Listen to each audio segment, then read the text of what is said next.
I should have realized something was terribly wrong the first time my fiancée refused to let me meet her parents. At first, it sounded harmless. Then it became a pattern. By the time our wedding invitations had been mailed, I had heard so many different excuses that I could no longer remember which one she had used first. My name is Ryan Carter, and until 3 weeks before my wedding, I believed I was the luckiest man in America. Emily Brooks had walked into my life 2 years earlier at a neighborhood charity fundraiser in Denver.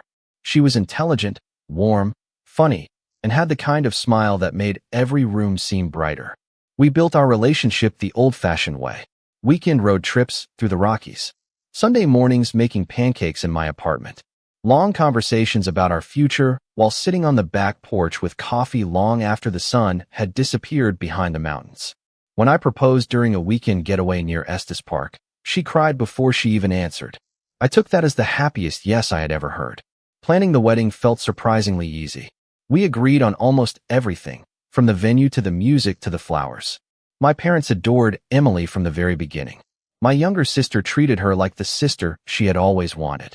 Every holiday, every birthday, every family barbecue only made me more certain that I had found the person I wanted beside me for the rest of my life. There was only one thing that never quite fit. I had never met her parents.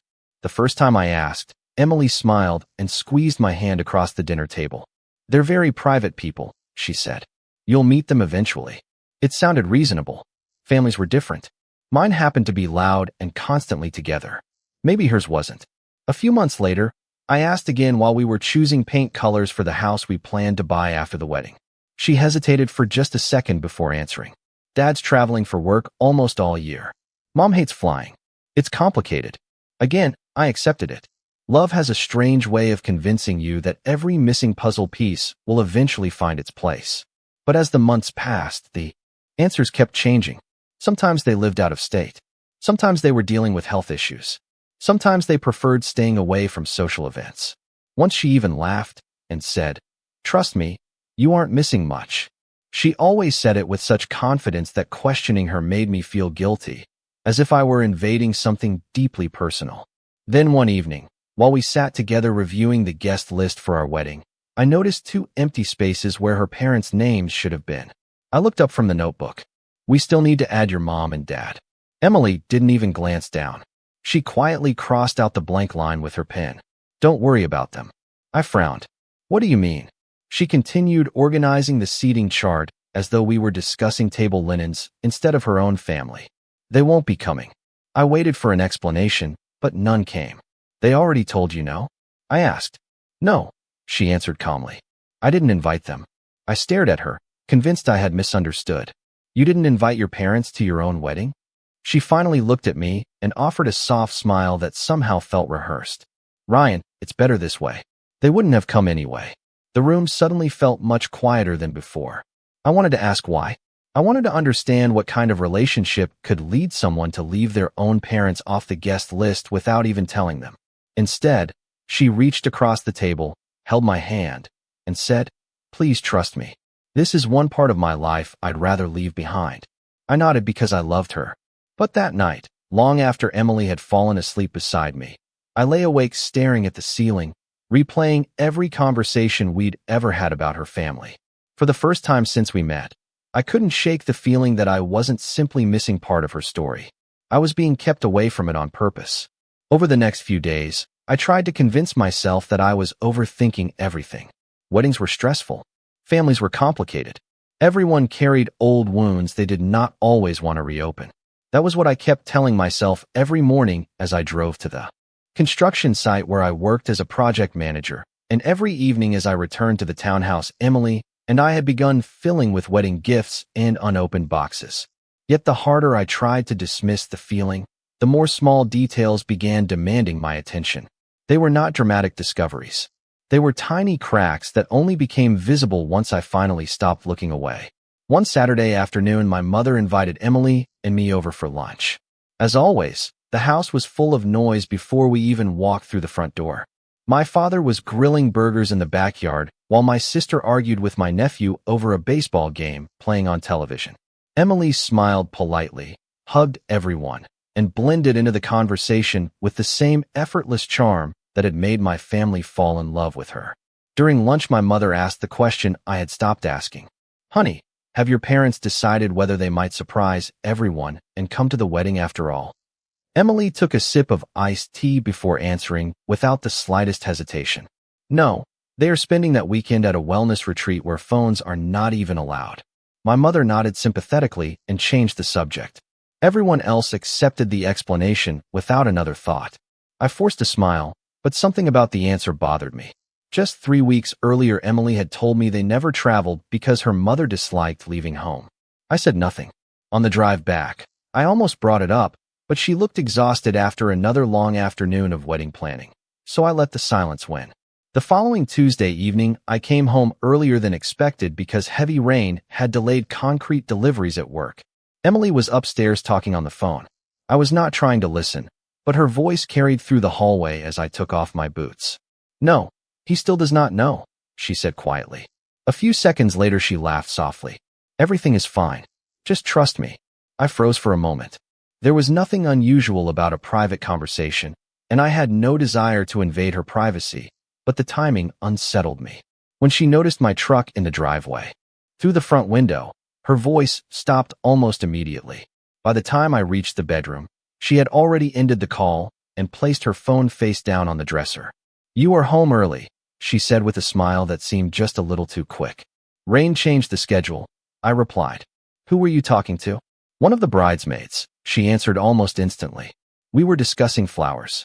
I nodded, yet I could not ignore the uncomfortable feeling that the answer had arrived before the question was even finished.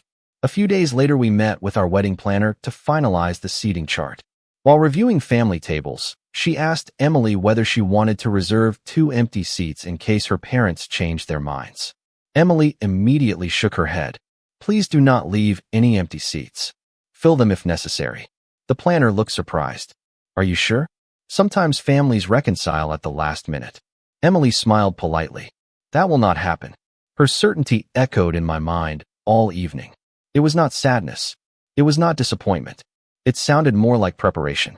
That night, after Emily fell asleep with wedding magazines scattered across the bed, I quietly walked downstairs to organize some paperwork. Inside a kitchen drawer where we kept stamps and envelopes, I noticed a cream-colored envelope partially hidden beneath a stack of utility bills. It was addressed in neat handwriting to Emily Brooks, but the return address caught my attention. Brooks Family Residence, Cedar Ridge Lane, Colorado Springs. I stared at the address for several seconds. Colorado Springs was barely an hour away. Not across the country. Not impossible to visit.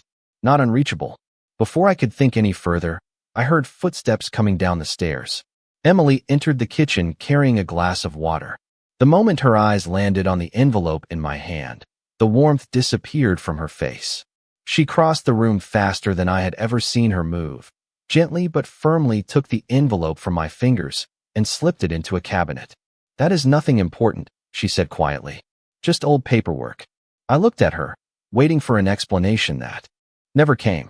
Instead, she reached for my hand, smiled the same careful smile I had seen so many times before, and asked if we should go back upstairs because we had another busy day ahead.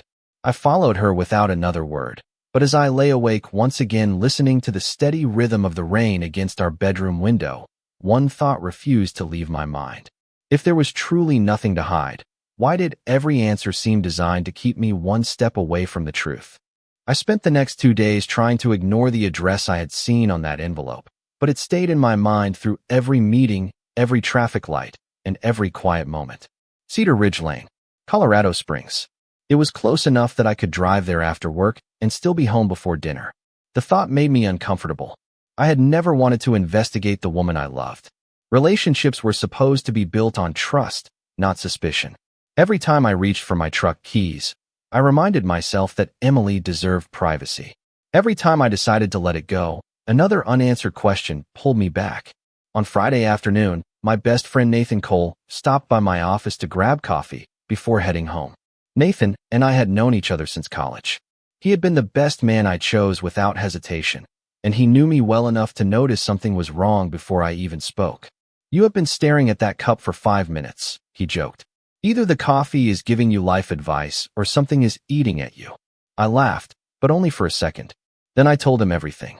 I told him about the changing stories, the missing invitations, the phone call, and finally the envelope with the Colorado Springs address. Nathan listened without interrupting. When I finished, he leaned back in his chair and folded his arms. "Do you think she is lying?" he asked. I looked out the coffee shop window at the steady line of cars moving through downtown Denver. "I do not know," I admitted. "That is what scares me. I cannot tell if I am imagining problems because weddings make everyone nervous or if I have ignored something important for 2 years." Nathan nodded slowly. "There is an easy way to find out." I already knew what he was about to suggest. "I cannot just show up at her parents' house." "Why not?" he asked calmly. "You are about to marry their daughter. Either they know who you are or they do not. Both answers matter." His words stayed with me long after we left the coffee shop. That evening, Emily told me she was having dinner with one of her bridesmaids to finalize decorations. She kissed me goodbye, promised she would not be late, and drove away smiling. I watched her car disappear around the corner before walking back inside. The house suddenly felt much larger than usual. I stood in the living room staring at our engagement photos on the fireplace mantel. Every picture showed two people completely certain about the future. Yet I no longer recognized the certainty on my own face. I opened my laptop and typed the address into an online map. It appeared instantly. A quiet residential neighborhood lined with mature oak trees, small parks, and well-kept brick homes. Nothing unusual, nothing mysterious. Just an ordinary American neighborhood. Then I searched the county property records. The address belonged to Daniel Brooks and Margaret Brooks. My heart beat a little faster. The names matched the last name Emily still used before we became engaged. They were real. They owned the house. They had lived there for more than 15 years. I closed the computer and rubbed my eyes. Until that moment, a small part of me had wondered whether the entire family story had been invented. Instead, I had proof that her parents existed only 65 miles away. I barely slept that night. Every possible explanation ran through my mind. Maybe Emily had experienced something painful she simply could not discuss. Maybe her parents had treated her unfairly years ago. Maybe contacting them would only reopen old wounds. I wanted to believe there was a reason that justified every unanswered question. Early Saturday morning, I stood in the kitchen making coffee when Nathan texted me. "Still thinking about it?" I stared at the message for several seconds before replying with a single word. "Yes." His response came almost immediately. Then stop wondering and start finding answers. I looked toward the bedroom where Emily was still sleeping peacefully upstairs. In exactly 3 weeks, we were supposed to stand before our friends and families and promise to spend the rest of our lives together. I realized that if I walked into that ceremony carrying unanswered questions, they would not disappear after the vows. They would only grow heavier with time. I quietly picked up my truck keys, slipped them into my jacket pocket, and made a decision I never imagined I would have to make. Before I married Emily Brooks, I was going to drive to Colorado Springs and introduce myself to the two people she had spent 2 years making sure I would never meet. I left just after 8 o'clock that Saturday morning, telling Emily I needed to stop by the construction site because one of our suppliers had called about a scheduling issue. She smiled, wished me luck, and returned to browsing wedding decorations on her tablet without asking another question. I hated lying to her, even for a few hours, but I could not ignore the feeling that the truth had been waiting for me less than 70 miles away all along. The drive to Colorado Springs usually felt relaxing, but that morning every mile seemed longer than the last. I kept rehearsing different introductions in my head. What if they had no idea who I was? What if they refused to speak with me? What if Emily had been telling the truth, and I was about to reopen painful family wounds that had taken years to heal? By the time I turned onto Cedar Ridge Lane, my palms were damp against the steering wheel. It was exactly the kind of neighborhood where families build ordinary lives. Children rode bicycles along the sidewalks. A man watered flowers in his front yard. An American flag moved gently in the breeze outside a nearby porch. Nothing about the street suggested secrets or drama. I parked across from a 2-story brick house with white shutters and a carefully maintained front garden. The mailbox displayed the name Brooks in black lettering. For several minutes I remained inside the truck, watching the quiet house and wondering whether I should simply leave. But I had come too far to turn back. I walked up the front path, rang the doorbell, and waited. After a few moments, the door opened. A woman in her late 50s stood before me. She had kind blue eyes, shoulder-length silver blonde hair, and a cautious expression that softened into polite curiosity. "Can I help you?" she asked. I swallowed once before answering. "My name is Ryan Carter. I am engaged to your daughter, Emily." The color drained from her face. She stared at me without saying a word. Before I could explain further, a man appeared behind her. He looked at me, then at his wife, clearly sensing something unusual. "Margaret, is everything all right?" he asked. She never took her eyes off me. Her voice became barely more than a whisper. "Daniel," he said, "he is engaged to Emily." The man stepped closer, studying me carefully. "I think you had better come inside," he said quietly. A few minutes later, we sat around their dining room table, with untouched cups of coffee growing colder between us. No one seemed to know how to begin. Finally, Daniel broke the silence. "How long have you known our daughter?" "Almost 2 years," I answered. He looked at Margaret with complete confusion. "2 years," she repeated softly. "She told us that relationship ended over a year ago." I blinked. "Ended?" Margaret nodded slowly. "Emily told us you walked away from her. She said you decided you were not ready for marriage and that the relationship was over. She asked us not to contact you because she wanted to move on with her life." I felt as though the room had shifted beneath my feet. "That cannot be right," I said quietly. "We have been planning our wedding together for months. It is 3 weeks away." Neither of them spoke. Daniel slowly removed his glasses and placed them on the table. His hands trembled slightly, not from anger, but from disbelief. Margaret looked as though she was searching my face for some sign that this was all a misunderstanding. Then she stood up without saying a word, walked to a nearby cabinet, and returned holding a small photo album. She opened it carefully and slid it across the table toward me. Every page was filled with pictures of Emily growing up. Birthday parties, school, plays, family vacations, graduation. There was laughter in every photograph, love in every smile. Nothing resembled the distant, disconnected family Emily had described to me. Margaret gently touched one of the pictures. "We have sent birthday cards every year," she said quietly. "Christmas cards too. We called. We left messages. She stopped answering months before she met you. Then, last year, she finally contacted us and said she had accepted that the relationship was over. She asked us to respect your privacy." I looked from one parent to the other, struggling to understand how 2 completely different stories could exist at the same time. I had come expecting awkward introductions and perhaps an old family disagreement. Instead, I found 2 parents who believed I had abandoned the woman I loved, while I had spent 2 years believing they simply did not want to know me. In that moment, I realized the biggest mystery was no longer why Emily kept us apart. It was how she had convinced every one of us to believe a different version of the same story. For a long time, none of us spoke. The only sound in the room came from the old grandfather clock near the living room, marking each passing second with a slow, steady tick that somehow made the silence feel even heavier. I looked down at the family photographs spread across the table. There was Emily at 10 years old holding a fishing rod beside her father. Emily smiling with her mother while decorating a Christmas tree. Emily wearing a graduation cap as both of her parents stood proudly beside her. These were not the pictures of a forgotten daughter or a family that wanted nothing to do with each other. They were the pictures of ordinary people who had once shared an ordinary life. Margaret quietly folded her hands together. "Ryan," she said gently, "we are not pretending our family has always been perfect. Emily and I argued after college. She wanted complete independence. She said we worried too much about her. We disagreed more than either of us should have. But none of it explains this." Daniel nodded slowly. "Parents and adult children sometimes need space. We accepted that. What we never accepted was losing the chance to know the man she planned to marry." I felt a knot tighten in my stomach. "She told me you did not want to meet me," I admitted.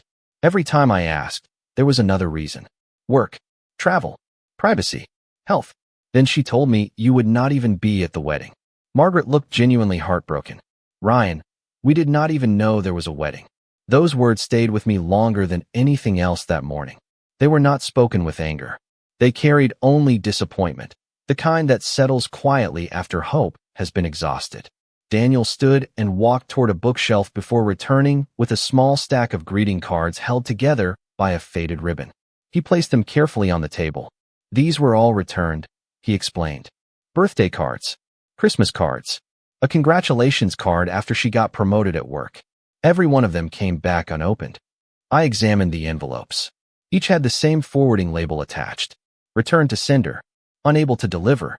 She moved several times before we knew where she lived, Margaret said softly. When we finally found an address, she wrote asking us not to contact her anymore. She said it would only make things harder for everyone. I tried to fit every piece together, but the picture only became more confusing. If Emily truly wanted distance from her parents, that was her choice. But why create different stories for everyone involved?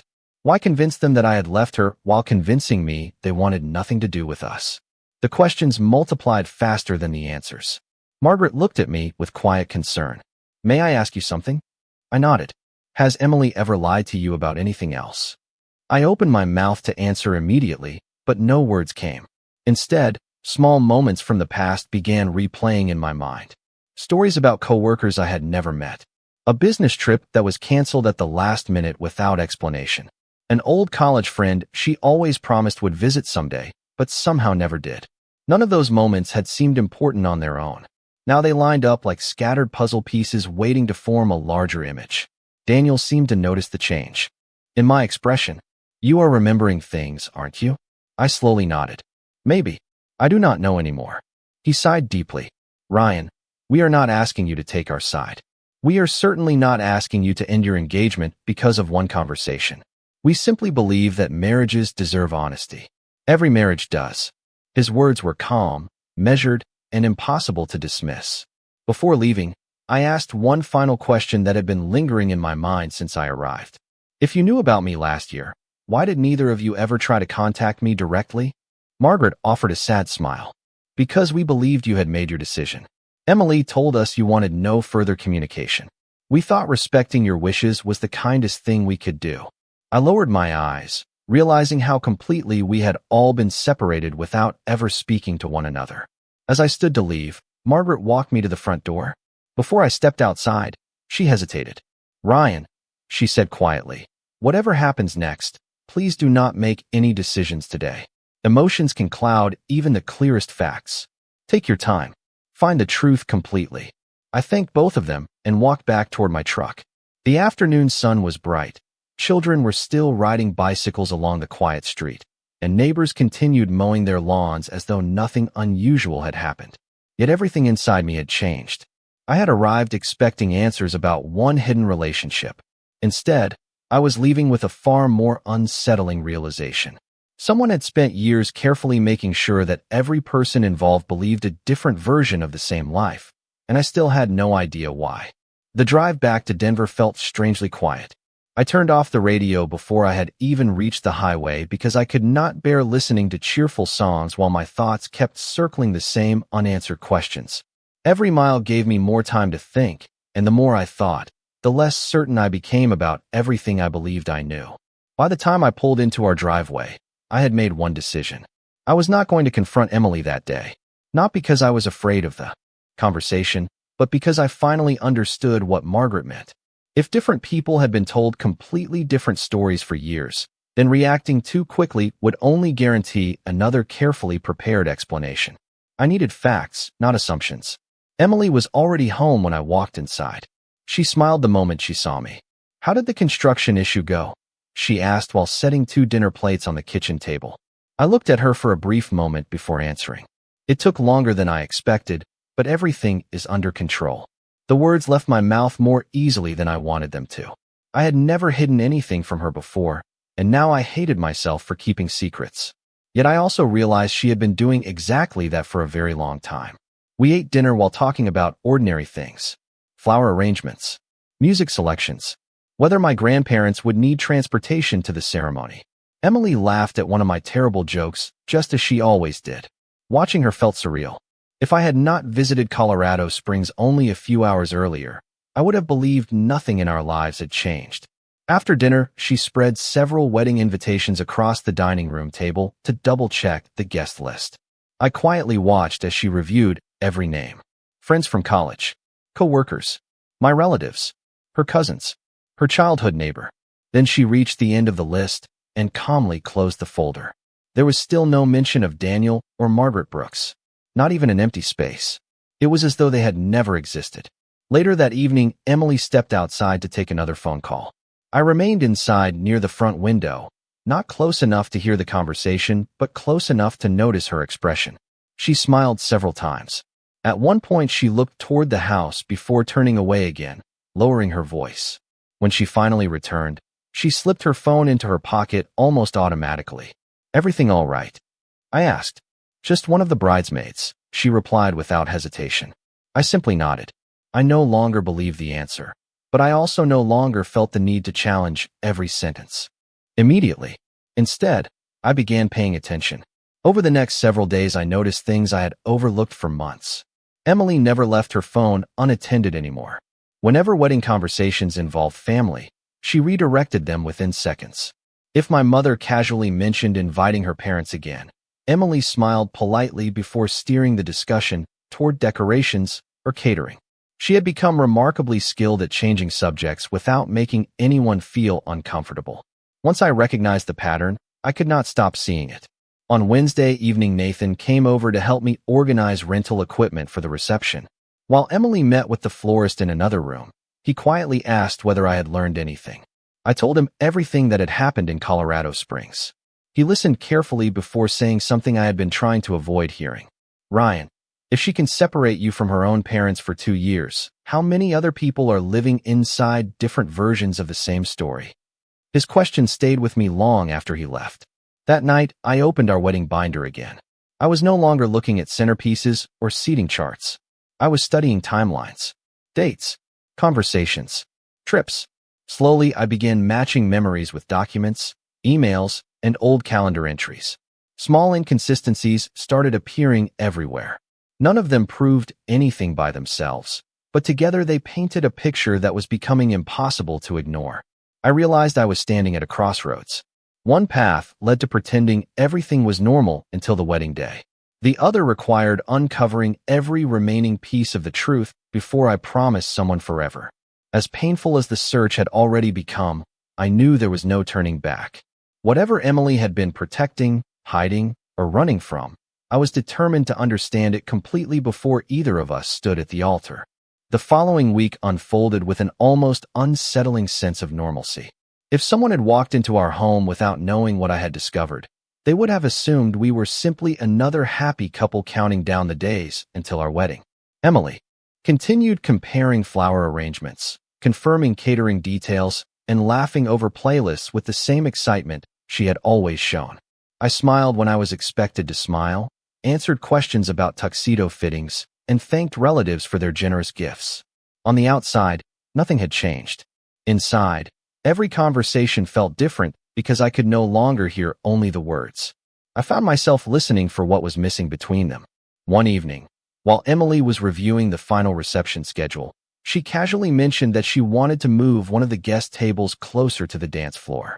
I looked at the seating chart spread across the dining room table and quietly asked, "Are you absolutely sure there is no one else you want to invite before we send the final count?" She did not even pause. "No," she answered with complete confidence. "Everyone who matters is already on the list." The sentence lingered in the room long after she returned to arranging place cards. Everyone who matters. I wondered whether she truly believed those words or whether she had repeated them so many times that they had become easier than the truth. The next afternoon, during my lunch break, I called Daniel. He answered after the second ring. For a few moments, we spoke only about ordinary things. The weather, traffic, work. Eventually, I asked the question that had been growing in my mind since I left his house. "If Emily reached out tomorrow and asked you to come to the wedding, would you go?" There was a long silence before he answered. Without hesitation, he said quietly, "She is still our daughter." Margaret joined the call a few minutes later. Her voice carried the same calm kindness I remembered from our first meeting. "Ryan," she said gently, "whatever you decide, please do not use us to embarrass Emily. We want honesty, not revenge." Her words stayed with me for the rest of the day. They reminded me that this was never about exposing someone in front of a crowd. It was about making sure that the promises made at a wedding rested on truth instead of carefully maintained illusions. That evening, Nathan came by again under the excuse of helping me organize rental decorations. After Emily stepped upstairs to answer another phone call, I told him about my conversation with her parents. He leaned against the kitchen counter and nodded thoughtfully. "Then you already know what has to happen," he said. I looked at him without responding. "You cannot marry someone while half her life exists behind a locked door," he continued. "Either that door opens before the ceremony, or it never will." I knew he was right. What I still did not know was how to open it without destroying every possibility of an honest conversation. 2 days later, I made another trip to Colorado Springs, this time with a purpose that felt both simple and enormous. Daniel welcomed me into the house with a warm handshake, while Margaret had coffee waiting before I even sat down. We spent nearly 3 hours talking, not about accusations, but about Emily herself. They shared stories from her childhood, her love of painting, the science fairs she had won in middle school, the camping trips they took every summer, and the scholarship that had made them unbelievably proud. None of their memories sounded rehearsed. None were filled with bitterness. They spoke about their daughter with unmistakable affection, even after years of silence. Before I left, I looked at both of them and finally said the words I had been carrying since my first visit. I do not want to confront her before I understand everything. But I also cannot stand at that altar pretending none of this exists. Daniel nodded slowly. "Then do not pretend." Margaret reached across the table and gently placed her hand over mine. "If the truth needs to be spoken," she said softly, "let it be spoken with dignity." As I drove home that afternoon, my decision became clear for the first time. I would not cancel the wedding. I would not accuse Emily behind closed doors based on fragments and assumptions. I would allow every preparation to continue exactly as planned. But before either of us exchanged vows, there would be one final opportunity for complete honesty. And if honesty did not come willingly, then the truth itself would quietly walk through the doors at exactly the right moment. The morning of our wedding arrived with clear blue skies and the kind of crisp Colorado air that made everything feel fresh and full of possibility. Friends and family filled the venue with laughter, cameras flashed in every direction, and soft music drifted through the ballroom as guests found their seats. Anyone looking around would have seen exactly what they expected to see. A happy couple surrounded by people who loved them, ready to begin a new chapter together. I stood in the groom's suite adjusting my tie while Nathan finished pinning on his boutonniere. He looked at me for a long moment before asking the question neither of us had spoken aloud since the previous week. "Are you still certain?" I took a slow breath and nodded. "I am certain that I need the truth before I make promises that are supposed to last a lifetime." He placed a hand on my shoulder.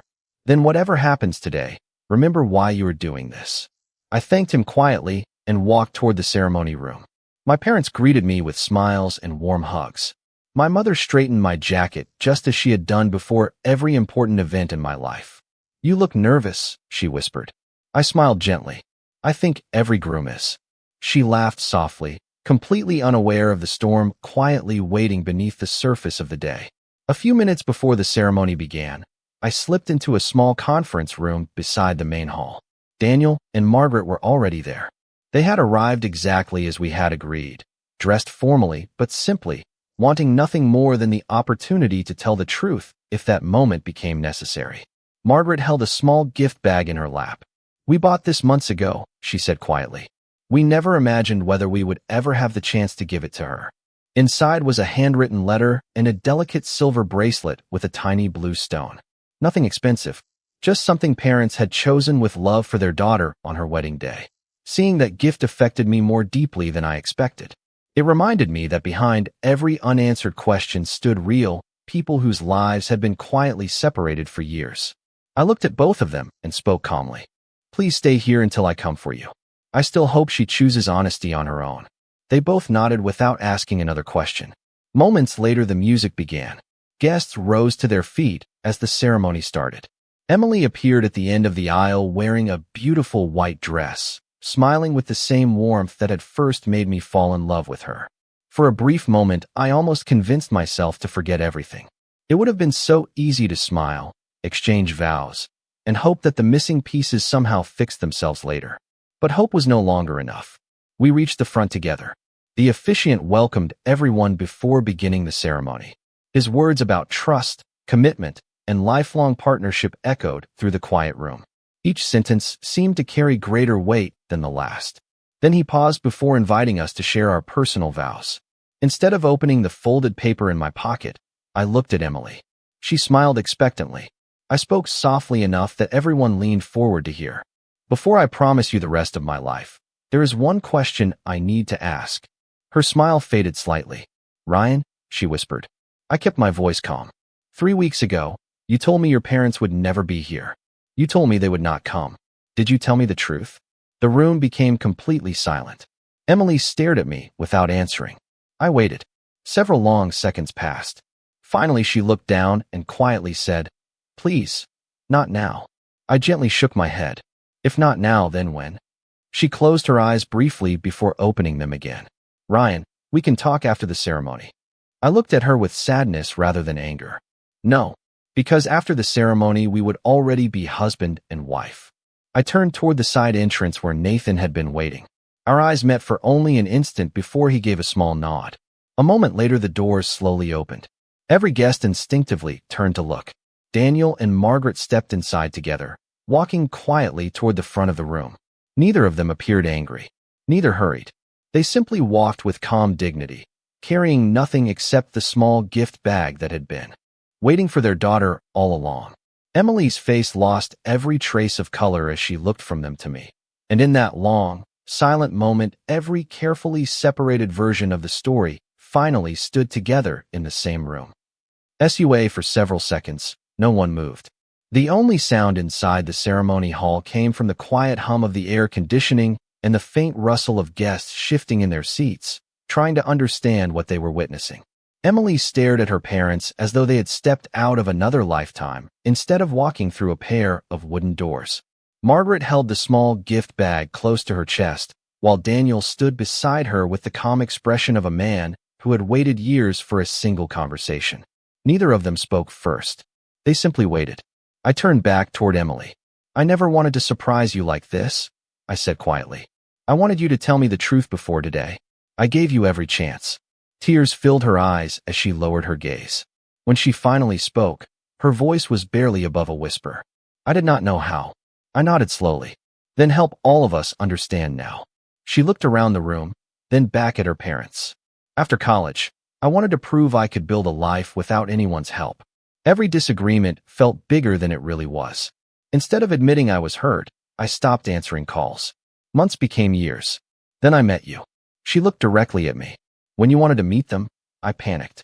I thought if the distance between us disappeared, everyone would discover how badly I had handled everything. So I kept inventing excuses. Every lie seemed easier than admitting the last one. Margaret quietly wiped away a tear. Emily, she said gently, we never stopped loving you. Emily closed her eyes. I know, she whispered. That was what made it even harder. She explained that every new lie demanded another one to protect it. She convinced her parents that I had left because she could not bear explaining why they were never invited into our lives. She convinced me they wanted nothing to do with us because she was terrified I would discover the truth on my own. She had spent years protecting an image of control while quietly trapping herself inside stories that became impossible to escape. No one interrupted her. No one raised a voice. The silence itself carried enough weight. When she finished, she looked at me with tears running down her face. Ryan, I never stopped loving you. Everything else was real. I was just afraid that if you knew the truth, you would leave. I believed that she loved me. That was never the question standing before me. The question was whether love could survive when trust had been replaced by carefully managed versions of reality. I took a slow breath before answering. Emily, I do not believe you are an evil person. I believe you made one fearful decision, then another, and another, until you no longer knew how to come back. But marriage asks two people to face difficult truths together. If we cannot do that before the vows, we will never do it after them. I reached into my jacket pocket and removed the folded vows I had written weeks earlier. I looked at them for a moment before placing them gently on the nearby table. I cannot make promises today that I am no longer certain I can keep. Emily covered her face as quiet tears continued falling. Margar,